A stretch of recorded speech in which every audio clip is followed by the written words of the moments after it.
The Not Linked section of the Pages panel holds pages that don't show in your site's navigation menus. This can be useful if you have a page that's under construction, and many people place their homepage here as well. There's a couple ways pages in the Not Linked section are still accessible, such as adding text links,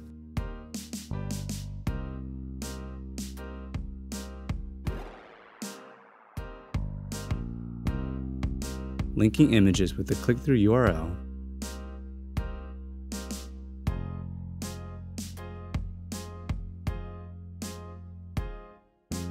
or using a button block.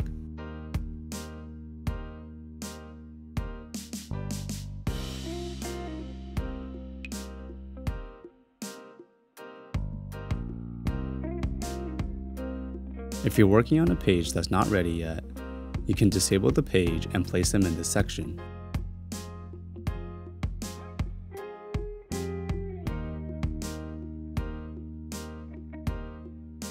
Placing a password on a page can be handy if you only want specific people with access.